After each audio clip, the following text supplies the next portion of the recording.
Hello and welcome to the Scarred Memory Core, a channel to discuss sci-fi lore, technology, industries, and anything else I can find interesting facts about. The primary focus on this channel will be BattleTech, but we will dive into other franchises when I can make time for them. And with that, let's get into today's video. This is the Inner Sphere. 1,000 years of space travel saw thousands and thousands of planets colonized and terraformed.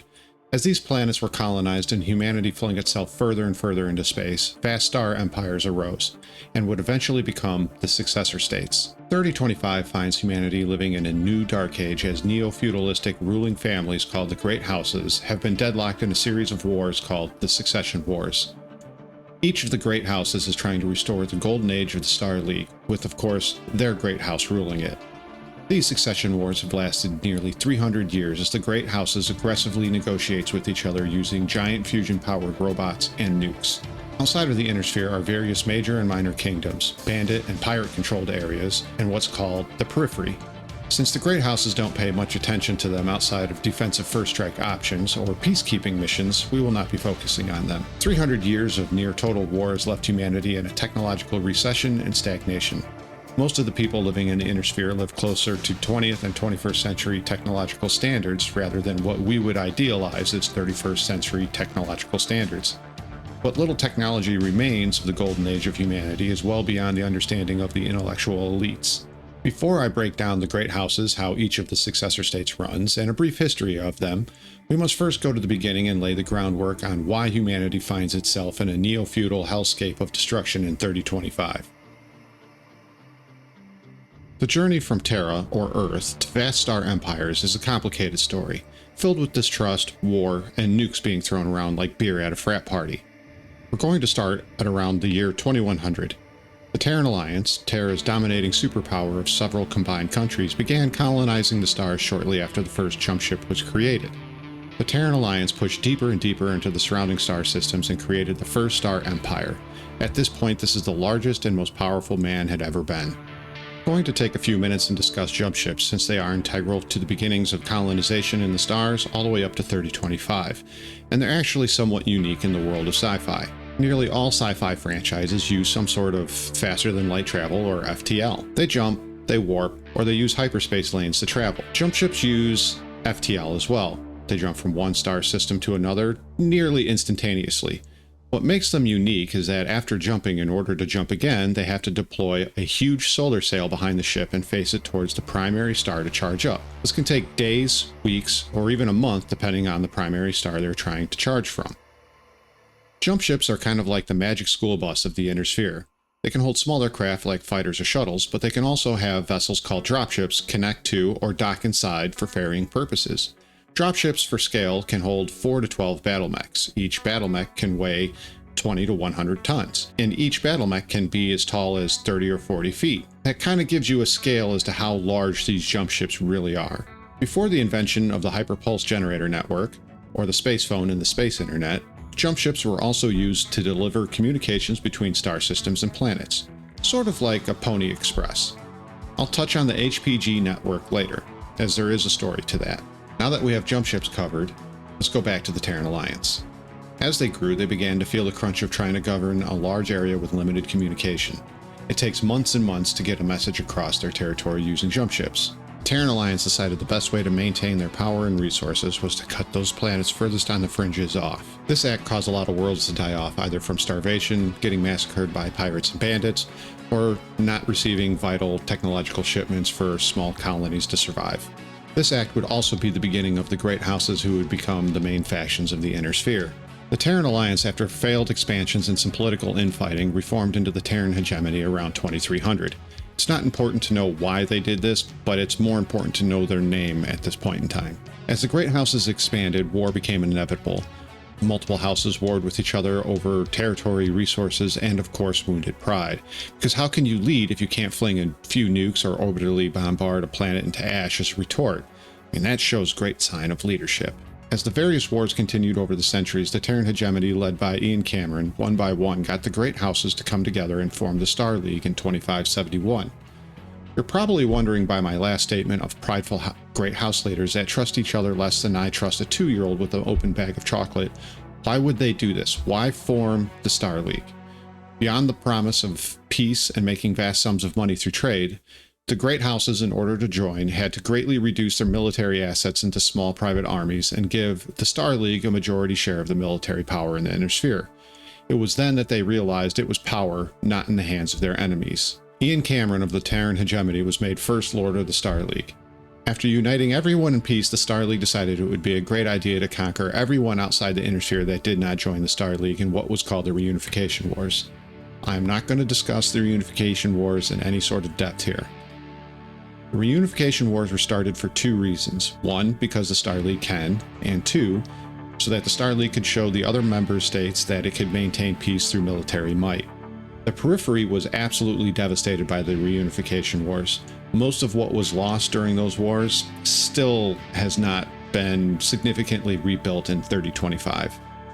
After the Reunification Wars subsided, the Starleague maintained and grew the largest, most technologically superior army within the Inner Sphere. Through this, the Starleague was able to maintain a mostly stable and mostly peaceful Inner Sphere. The Inner Sphere began a 200-year golden age. The Starleague made huge leaps in technologies, medicine, communications in the hyperpulse generator network, and the invention of giant stompy robots called battlemechs. Unfortunately, all good things must come to an end. Even the Starleague, the zenith of human achievement, the strongest and most united humanity had been in a millennia. Even the Starleague fell victim to deceit, lies, poor governing, betrayal, and murder. Stefan Amaris, or as I like to call him, the bib-wearing blob from beyond, destroyer of buffets, ravager of restaurants. Anyways, Stefan Amaris, he was from the Rimworld's Republic, a periphery state. He spent the better part of his life worming his way into the upper echelons of the Starleague and befriending Richard Cameron, leader of the Starleague. Amaris then murdered the entire Cameron family line and staged a coup against the Starleague for past injustices during the Reunification Wars 200 years prior.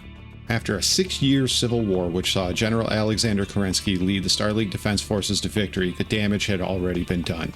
The Inner Sphere, and more specifically the Terran hegemony, had been absolutely ravaged. The Great Houses dissolved the Starleague High Council, then nearly simultaneously declared themselves First Lord. If there's no king, then I should be king kind of mindset. General Kerensky feared the Starleague Defense Forces, still the largest army in the Inner Sphere, would be used as a pawn in the upcoming war to determine the successor to the throne of the Starleague. He took his troops still loyal to the Starleague and disappeared deep into the periphery. These series of events would kick off a new dark age for humanity. The first of 3 succession wars would start and last for nearly 300 years, with only a decade of peace in between the fighting. The first 2 succession wars saw humanity take warfare and destruction to a level never seen before. The Great Houses converted their industries for war and used every military asset they had available. In these first 2 succession wars, the Great Houses would use the entirety of their military might to completely destroy each other's militaries, industries, technological centers, and even civilian populace. Nothing was off limits. General war doctrine during these succession wars was to turn a planet to ash and plant a victory flag on the largest pile of bodies. After all that, we can finally focus on 3025. The third succession war is finally petering out after nearly 160 years. The Great Houses are exhausted and maybe even ready for peace. I'm going to introduce to you the 6 main factions trying to run the show here. 5 successor states and 1 bonus faction. I'll give you a brief history on the faction, how they run things, and who's in charge. We will start at Galactic North and move clockwise. Why? Well, because most of us nerds can tell time, and we gotta have some sort of order here. First up is the Draconus Combine. They're a weird and wild bunch of people and ideas in one area. They're all about honor, swords, samurai, noodles, and of course, complete domination over their enemies. The Draconus Combine based their entire existence off of ancient feudal Japan. I mean, it sounds like a great idea. The beginnings of the Draconus Combine was a pact between 2 planets that then immediately went off and started conquering neighboring star systems. The Drak's entire society is ran by a class system, with nobility and space samurai ruling over all the commoners. The ruling house here is House Kurita. They've literally been in charge since the beginning. Although there was that one time, a long time ago, another family was in charge. House Kurita made sure that that family was left headless and buried deep, as is the Kurita way. So how does the Combine run?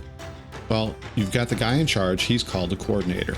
It's basically a near hereditary position. The current Coordinator is a strict samurai named Takashi Kurita. He's an extremely intelligent and ruthless man. Coordinator isn't viewed as a god or have any sort of divine right. His word is considered absolute though. Failure or disrespect will be met with a very fast-moving sword. After the coordinator is the nobility, the space samurai, and the 5 district warlords. The warlords are like regional directors for the military in their district of space. The 5 pillars are what holds all of this together. The pillar of gold represents the government, the pillar of steel represents the military, the pillar of teak represents the people, the pillar of ivory represents Zen, religion, and philosophy. The pillar of jade represents the economy. Pillars are divided into multiple ministries and sub-ministries, which creates a level of bureaucracy that most outsiders find nearly impenetrable. Even lifelong civil servants in the Combine have a hard time navigating the level of bureaucracy that has been established. The ISF, or the Internal Security Force, keeps the authoritarian leadership informed. The ISF is widely renowned as the most brutal and ruthless of intelligence agencies across the Inner Sphere. They have supreme loyalty to the state and will protect it at all costs. They share the single-minded goal that the Dragon, or the Draconus Combine, will conquer the rest of humanity and will on occasion remove coordinators and nobility that do not align with the goals. Even the lowly office worker can and will be disappeared for disloyalty to the Dragon. This manifest destiny of total domination over the Inner Sphere does not stop with the ISF. The Draconus Combine Mustered Soldiery, or DCMS, also wholeheartedly and blindly follow this doctrine as well. The DCMS are considered the best military-wise in the Inner Sphere and also considered the most brutal and fanatical. They fanatically follow Bushido, or the Warrior Code. Needless to say, if the DCMS are landing in your corner of the verse, you'll be speaking Japanese and eating noodles pretty soon. I really hope you like fortune cookies. Now to the neighbors to the south, House Davion, or the Federated Sons, the so-called good guys to the Inner Sphere. They aren't as crazy as House Kurita. They may not be considered evil, but they are self-righteous, smug, hypocritical assholes, which might be just as bad. The Fed Sons are considered to be the largest and most powerful of all the successor states. House Davion rules over the Fed Sons as a constitutional monarchy. They heavily champion individual rights, freedom of speech, freedom of religion, all the good stuff. While the common civilian gets a level of freedom that isn't offered by some of the other successor states, there is a huge disparity among planets and the ruling elites. While some planets might be commercial or technological hubs, others might be stuck closer to 19th century living standards rather than the 31st century. The Fed Sons weren't always a monarchy. When the Fed Sons first formed, it was a federation of several worlds coming together for mutual protection and trade. Originally, each of these worlds would send a delegate to serve on a High Council. The High Council would then elect a president among themselves. Between the difficulty of running a democracy across distant stars and the political scheming of Davions, well, they just had to be in charge, the Davions took over and made the presidency a hereditary monarchy. It's safe to say it's worked out in the end for them and has been mostly a good thing for the whole of the Fed Sons. That is, after an early civil war. The Davions just couldn't figure out how to share until there was only one left. Since then, it's been mostly rainbows and unicorns. The current first prince, or guy in charge, is Hans Davion. He's a cunning military leader and tries to keep a dirt-free public image, although he does support terrorism against fellow House Lords. The First Prince is the highest ranking in the military. They also have the right to appoint or dismiss any noble or government official. They can rule by decree, but there are some limits to what the princely title allows with decrees. The Privy Council is the top advisors to the First Prince and run the day-to-day. The state bureaucracy oversee the lines of succession should the First Prince die or retire. In regards to the Fed Sons' military strength, the Armed Forces of the Federated Sons, or the AFFS, is widely considered across the Inner Sphere as the most powerful. The AFFS has traditionally been the most professional, highly trained, and well-disciplined of all the armies. They also really like big autocannons. They really like them a lot, and will find a way to stuff them into or on anything. The Fed Sons are also tech nerds. They use the resources of the New Avalon Institute of Science to make sure that the AFFS has the latest and best military hardware money can buy. The Davions may not be evil, but if you decide to mess with them, they will kick in the door to your planets and let their autocannons do the talking. Up next are the Capellan Confederation. Welcome to the authoritarian, socialistic police state where the Chancellor rules nearly all and state servitude is law. I don't have much to say about them because I'm biased. The only good Cappy is a dead Cappy. But I guess I'll tell you about them anyways. The Capellans are mostly known for being the best backstabbers in the verse. They are widely despised and considered untrustworthy by the other successor states. Look, they basically live in the butt crack of the Inner Sphere and they get treated like shit, but it always wasn't like this in Capellan space. Capellan Confederation is the youngest of all successor states. Originally, the Capellan Confederation was a commonality formed within the Capellan Zone among several worlds. This commonality was formed for mutual defense and trade, fearing more of House Davion's encroachment on their territory in the guise of peacekeeping operations. It was a good thing gone bad, as over hundreds of years through the influence of certain schools of thought and leadership under House Liao, which turned the commonality into an authoritarian state with a centrally controlled economy and became the Capellan Confederation. Since then, House Liao has been in charge. The current Chancellor is Maximilian Liao. The Chancellor is pretty much a dictator with immense powers. He can make decrees, runs the military, and of course with a simple nod make you and your entire family disappear. Within the government are two other bodies, the Prefectorate and the House of Scions. Pretty much they do what they can to frustrate the Chancellor if they don't agree, but they really don't hold any significant power. As with most authoritarian dictatorships, they know best, and this also extends to Capellan economics as well. The economy is a centralized economy based on the idea that sufficient planning can overcome any obstacle. It's had its ups and downs, to say the least. As I said earlier, servitude is lost, so let me explain that. In Capellan society, you are not a citizen by birth, but rather you earn it. You see, all minors are wards of the state under provisional supervision of their parent or guardian. At the age of 15, you take a test to prove loyalty to the state. If you fail, after a set amount of time, you may take it again. Those that fail a second time become state servitors. State servitors in 3025 make up the largest population within Capellan borders. It's working out. Moving on to the Capellan Confederation Armed Forces, or CCAF. I can't say much about them other than they are asked to do far too much with far too little against crazy odds. Most of the time taking orders from a chancellor who may or may not know what tactics and strategy are. The fact that the Fed Sons of the Free Worlds League hasn't bulldozed them, I guess, speaks volumes to the level of crazy within the CCAF. The Capellans' next-door neighbors are the Free Worlds League. They're the oldest of all the successor states. They're also an eclectic bunch. The Free Worlds League is made up of a diverse range of people and traditions ranging from East European to Indian. They maintain a high degree of expectation of tolerance of differing viewpoints. While English may be the official language, it wouldn't be out of the normal to hear Czech, Arabic, or Urdu throughout the league. Their tolerance and unifying belief in the free market is what helped form the Free Worlds League. Since we're talking about its foundation, I thought we could discuss on how the Free Worlds League formed. The Treaty of Marik, signed by the Marik Republic, Federation of Oriente, and the Principality of Regulus, is what formed the Free Worlds League. A man by the name of Sir George Humphreys began negotiating for the formation of the league between the three. Detlev Marik of the Marik Republic didn't think it was a good idea. He didn't think the three nations could agree on anything. Humphreys kept wearing the three down, knocking on their doors all the time like a Jehovah's Witness. What Humphreys found is that it wasn't money, politics, honor, and glory that would unite them. It was nerd shit. You see, Detlev Marik collected historic awards and trophies. Raju Salaj of the Principality of Regulus liked to collect miniatures, books, and figurines. Once Humphreys got them together, it was pretty much a done deal. What's really cool about all of this is that after they concluded talks and signed the treaty, they didn't just pat Humphreys on the back and send him on his way. They made George Humphreys Speaker of Parliament for 5 straight sessions. They honored their negotiator, and I think that's pretty cool. Since we're on the topic of Parliament, I guess we better talk about how this whole thing works. The Free Worlds League is technically a republic.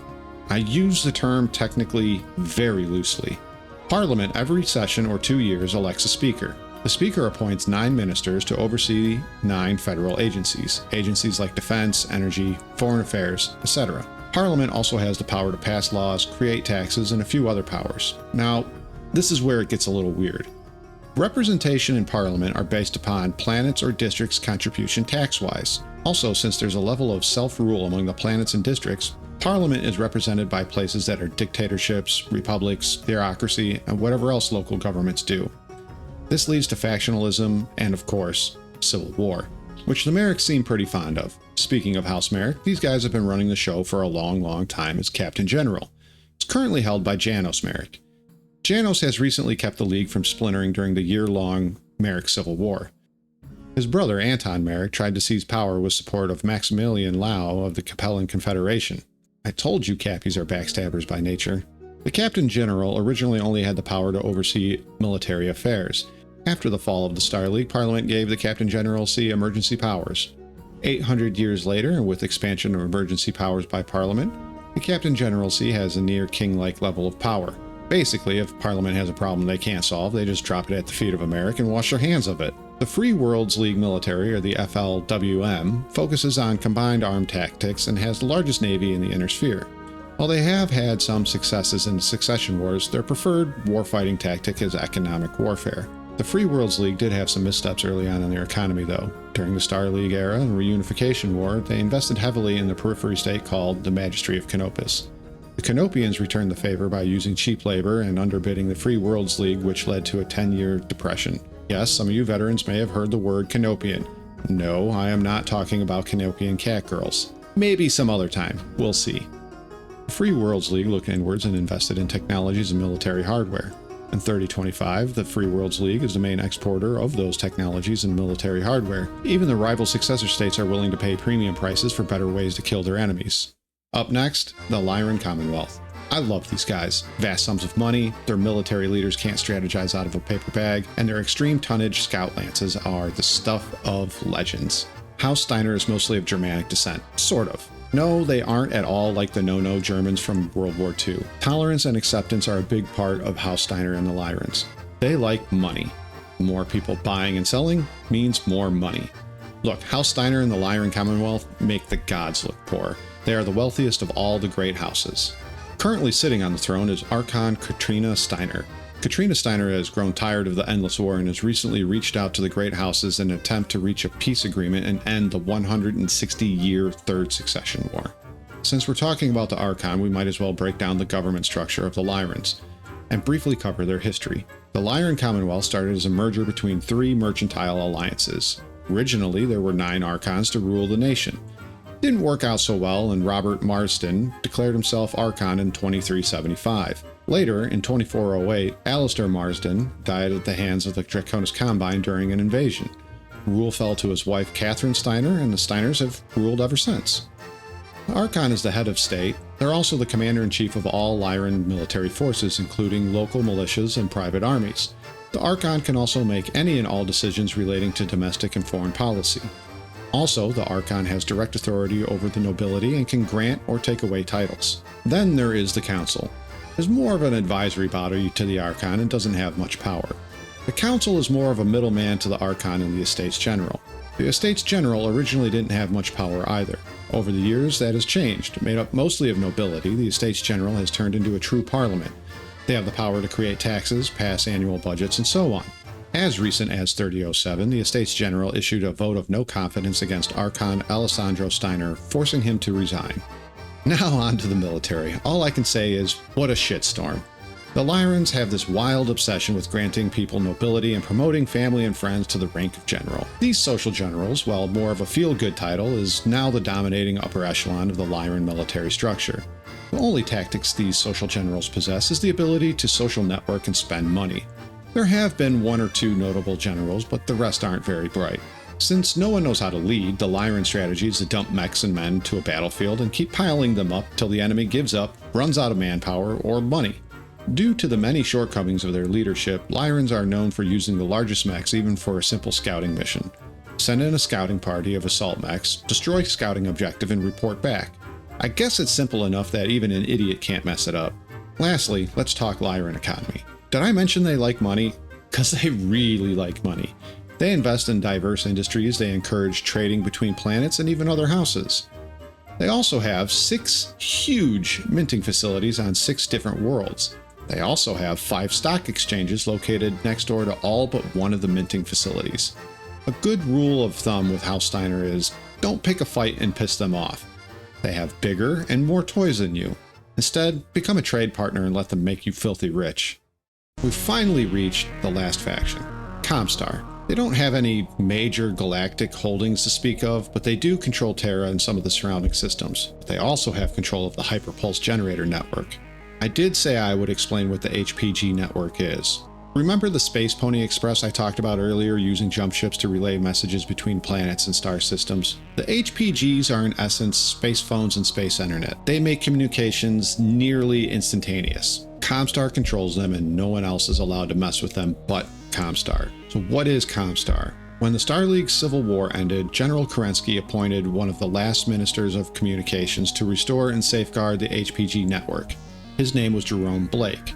The Starleague High Council, before they dissolved, all supported Blake and gave their blessings for Blake to restore and maintain the HPG network. Also, part of the deal that the houses made with Blake is that all HPG stations would remain neutral, and the newly formed ComStar would remain neutral to everyone and make sure that they all had working communications within their realms. Blake almost immediately took over Terra and the surrounding systems with the help of the remaining Starleague defense forces. Yes, the Great Houses were pissed at Blake for taking over Terra. Unfortunately for them, all the Great Houses began dropping nukes on each other, so they didn't have time for Blake. As time went on, members of ComStar began treating everything that Jerome Blake would say about technology and the secret orders within ComStar as divine and righteous. After his death, Blake was considered a saint. Within a few generations, ComStar has turned into a pseudo-techno religion full of mystic techno wizards believing that certain rituals are the only way to start up the HPGs and send communications. Shortly after Blake's death, the true intentions of ComStar began. ComStar isn't just space Google. They're the Watchers, the Collectors, the Assassins, and divine inheritors of Starleague. The goal of the Space Illuminati is to keep the Great Houses fighting, use their communications against them, keep the successor states tech-starved, suppress scientific research, locate lost tech, and make sure the successor states never find this lost tech. If peace is about to be made, someone ends up dead if ComStar finds out. If a scientific breakthrough is about to be discovered, ComStar will bomb the entire university to keep it a secret. Their goal is to wear the Great Houses down to nothing, and then re-establish the Starleague. Before they pull the plug on me, I must say, Blake's blessings to you.